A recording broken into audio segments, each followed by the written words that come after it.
cherish all the time you spend, you tuned in to.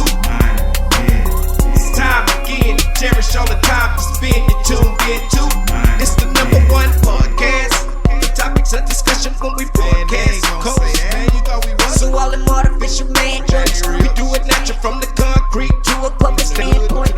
Real, wherever you're from, life is coexisting, but to know the real, you just gotta listen. Wherever you're from, life is coexisting, but to know the real. What's up, everybody, and welcome to the 52 Scott Podcast. I'm your host, K Money, and in the building with me, my co-host Slash, Freddie G, and Comedian 96. Collectively, we are the Mind of Men. You can find us on X, formerly known as Twitter, at 52 Scott Podcast, Instagram and Facebook, the 52 Scott Podcast, and if you're on YouTube, don't forget to like and or subscribe. What's up, fellas? Welcome to another True Tuesday episode. Man, you know, the last 3 weeks, fellas, I've been talking about moves that 47 has been making, and if you're paying attention to the things that's going on in the world and in America, you'll kind of see that it's looking familiar. And in my opinion, and I want to stress this is strictly my opinion, I can't even speak for my three comrades here, but if you guys agree, you know, feel free to give your input. But in my opinion, you know, I feel like we're going back to the old Jim Crow days, to where this is actually Jim Crow 2.0. And I just want to give a brief description of that time and the terminology.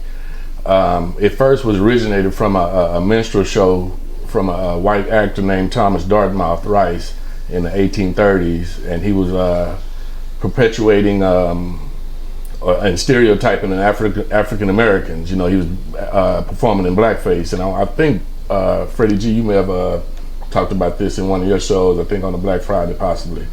But that the term Jim Crow actually became synonymous with the laws and customs that enforce racial segregation and discrimination against African Americans in the United States.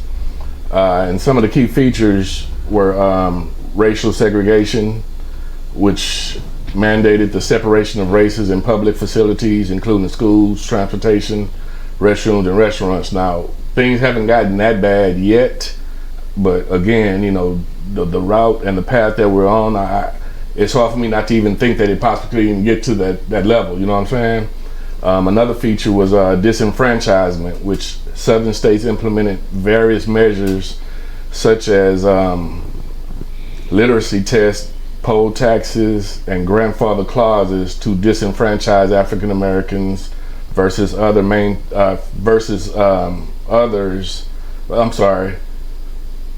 to disenfranchise African American voters and maintain white supremacy and political power.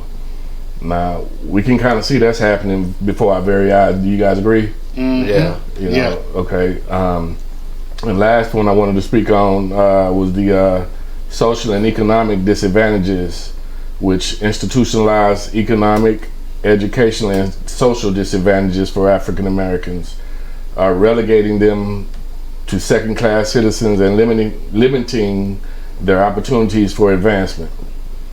We all know getting rid of DEI was a prime example of this. Yes, that's for sure. You know, so again, in my opinion, man, it's just this is just upgraded version of the Jim Crow laws, but they're falling back to the old ways slowly but surely. Now, one thing that I wanted to mention, and this had to do with the first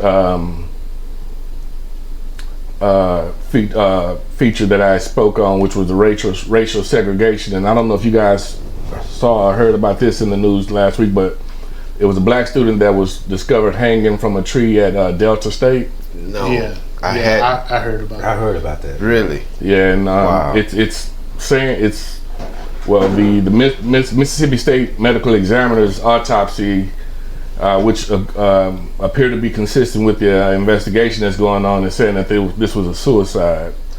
Now, a black student hanging himself. No, I just can't see that happening. Well, now I actually know somebody personally that was a young black male in his early 20s, and this was like about 2-3 years ago, and I know him personally, hung himself. And so it doesn't surprise me that a young black male today, in today's society, the way these kids are built and the way that they are, it doesn't surprise me that a young black male would hang himself, but that's not normal. But what makes that situation a little sketchy is the state in which it happened, right. Because there's a lot of historical residue that didn't favor the African Americans in that state. Correct. So with that historical residue, the bad historical residue, it makes that kid hanging them found hung. It make you wonder, like, wait a minute, hold on now. This is a state that's known for hanging. And truth be told, that was my initial thought, you know, and still is. But you made a valid point, you know. And the historical residue part of the historical residue that you're speaking on, I'm sure is the Emmett Till. The school, Delta State, just happened to be 50 miles from the Tallahatchie River, which is where Emmett Till was found murdered. Right. So again, you know, me knowing that little tidbit information automatically, you know, it's a trigger. Right, and not thinking that, you know, hey, knowing what we went through so many years ago with lynchings, why would we not saying that, you know, there's a perfect choice to kill yourself, but I don't see a black person doing that. That's just, again, my opinion. But Freddie G, you did make a valid point. With that history, as you were saying, it shows that, you know, history compels us to take this with the utmost seriousness. So, regardless of whether it was a suicide attempt or was it some foul play, you know, it definitely should be taken on a serious note. In my opinion, any death should be taken, you know, seriously. Second thing that I wanted to talk about, man, because I actually wanted to talk about a variety of things that kind of show that you do know that we're going backwards versus forwards. And if you guys have any ideas or examples that you may have seen, you know, recently or that's going on right now, please feel free to share. But I wanted to speak on freedom of speech, you know, which is our First Amendment right. And this is something that, you know, has been exercised probably it's been, you know, exercised for a while, and this is basically to protect the right of freedom of religion, freedom of expression, and the government and from government interference. And I'm bringing this up because recently, you know, Jimmy Kimmel was pulled from ABC for criticizing, or not criticizing, he made a comment on Charlie Kirk's fatal shooting, and I don't know if you guys saw the video where he was just kind of throwing slugs at Trump, which he does every show. Right. You know, I don't know if you guys watch Jimmy Kimmel Live, but in his monologue, he's always, you know, poking at Trump. Anything, but Jimmy Kimmel will go with anything that doesn't make sense. You know, he makes sense to me. Some of the stuff he say be actually. No, like, he makes a hell of a lot of sense, and it be facts. Unlike, you know, 47 and the person that Jimmy Kimmel was spoke about, but in the video he was just basically saying how, you know, when the news of Kirk's shooting came of public, how Trump had responded to it basically, and how much it affected him and impacted him. And Trump, I don't even really think he said a full sentence about this guy, and he quickly switched the subject on something else that was I think some type of construction or some trucks that the White House was getting. So it just showed that, you know, he it's almost like he didn't care. Exactly. And care as much as he claims to care. Exactly. Right. So in my opinion, again, is this enough to be pulled suspended? So, in my opinion, no, I don't think so. And here's something that's missed. So, prior to Jimmy Kimmel actually being pulled, his show being pulled indefinite, right? Right. He did go and he made a heartfelt post. Not as it a post before he even knew his show was going to be pulled about the shooting, and the post it was positive. Hey, prayers goes out to the family. Yeah, sympathetic post, right? And he wasn't like attacking or none of that. Right? He wasn't attacking or nothing like that. It was really, it was tasteful. And this was a post made on social media? Yeah. Okay. Yeah. And so then, of course, he do what he do as far as make his jokes or whatever, but that's what he's known for. So I don't think that he should have been pulled, but I also believe it's some underlying things that's deeper than just that. Here's what I mean by that. We know that the network is under the umbrella of Disney. Right. And from my understanding, there was some kind of issue with Trump and Disney and suing and all of this stuff that doesn't have anything to do with Kimball or none of that. But I guess that I think that that's all some underlying stuff that's there. And so now here's the perfect opportunity for Trump to say, in so many words, through a puppet of his, get them off the air and attack others who may be saying this, spewing what they call rhetoric, right? And so I will say this in regards to that, I think it's more than just what we're seeing on the surface as far as the freedom of speech. And I know it's not just in regards to this most recent incident where Charlie Kirk is concerned.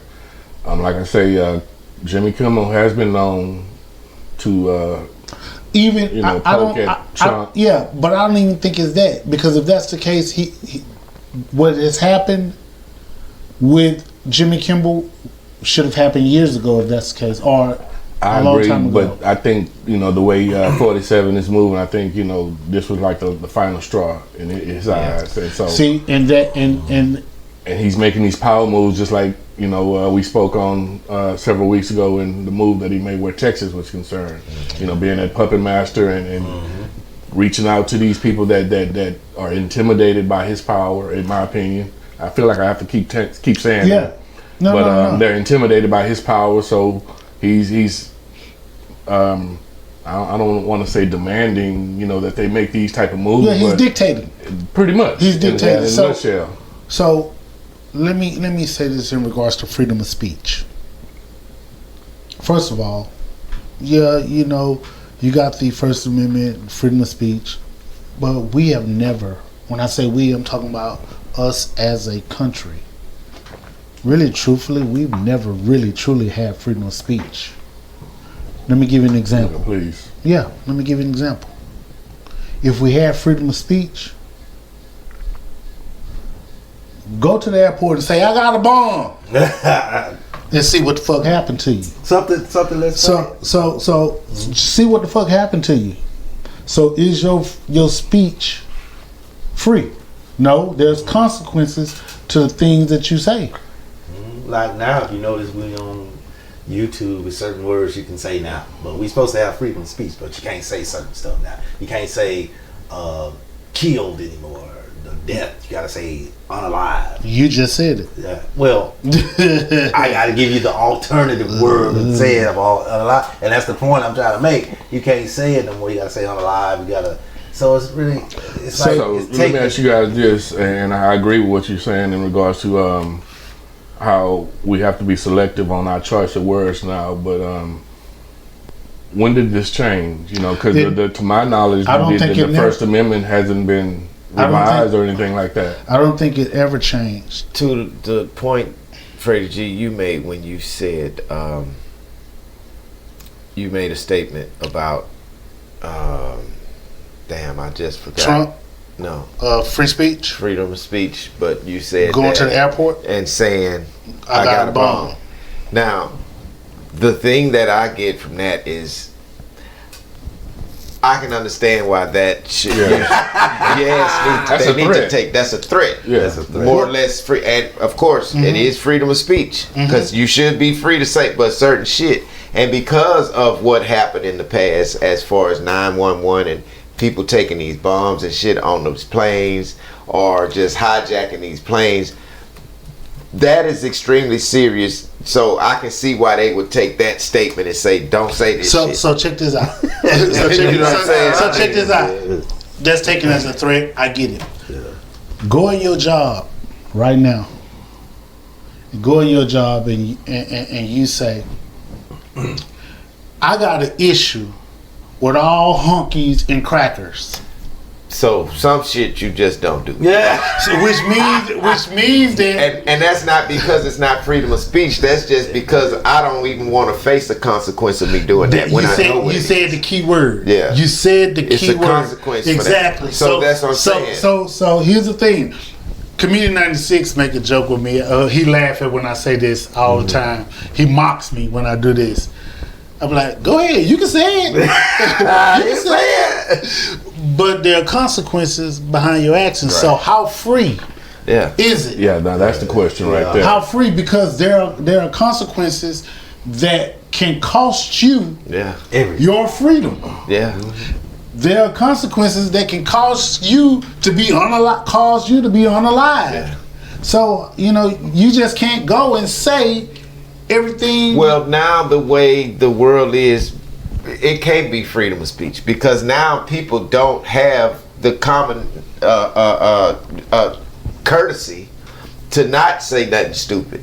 Everybody now, every time you turn around, everywhere you go, people saying stupid shit. So right now, we need to have some sort of, you can't say this shit because motherfuckers is going crazy with the shit that they doing. And so to answer to K Money's question, when did it change? And I said, it's always been here. In school, when we were kids in school, there's certain things we couldn't say. Well, I mean, we couldn't cuss. Exactly.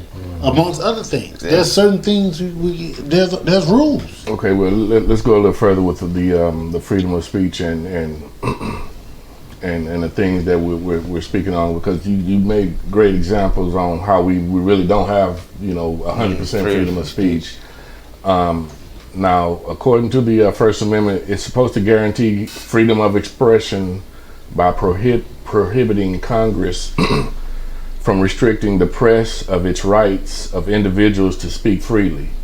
So that one sentence right there, in my opinion, has been misunderstood, I think, by all Americans, because just as Slash mentioned earlier, you got nowadays, there's motherfuckers out there that's just totally speaking freely and don't really have a problem going to the airport saying, I got a motherfucking They'll bomb. go in there and say That's just how throw they are. Right. So I can understand certain restrictions, but in this situation with Jimmy Kimmel, and like you said, it's also been said for other people like Jimmy Kimmel, like Jimmy Fallon and other talk show hosts, that he's now going after. In my opinion, that's the government trying to muzzle the press, in a sense. Well, you're 100% right. It is. But again, it's been happening. It's been happening with other presidents as well.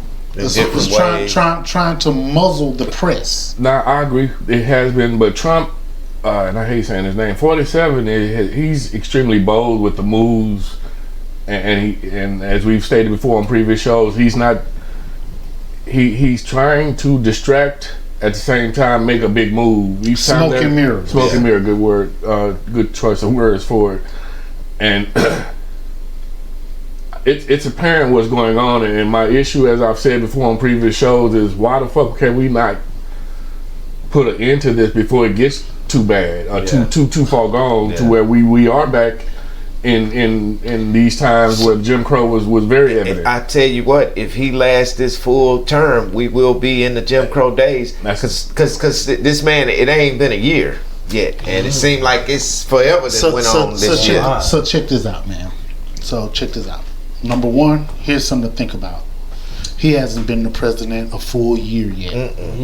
But he's done a lot of damage. Yeah, so think about that. That's number one. Number two, the Jim Crow era really truthfully only affected us as black folk, right? It's finna affect Now everybody. now check this out.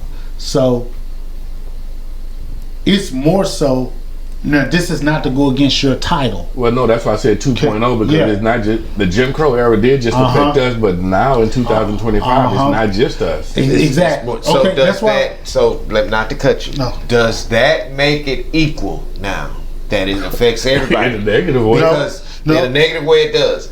But what I'm trying to say is we supposed to have that same equal rights. Now that Jim Crow affects everybody, does that make it equal? Is it an equal playing field? I don't think that it is. I don't think that Because we still, as black people, gonna get rejected from a lot of stuff.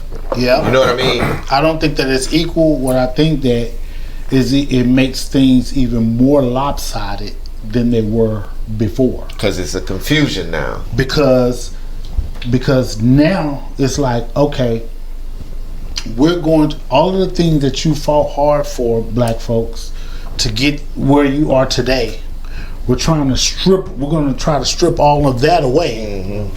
On top of stripping all of that away, we're going to implement other things to further keep you pushed back. Boy, I tell you. So it's more than just the. I know you're saying Jim Crow 2.0. It's more than just dealing with black folks and I understand your point too. / by making things equal. No, what's happening is this country, if we continue to allow it, is going to become a dictatorship. Oh yeah. Now you look at countries like North Korea, you look at Russia, and you look at other countries to where they're under dictatorship.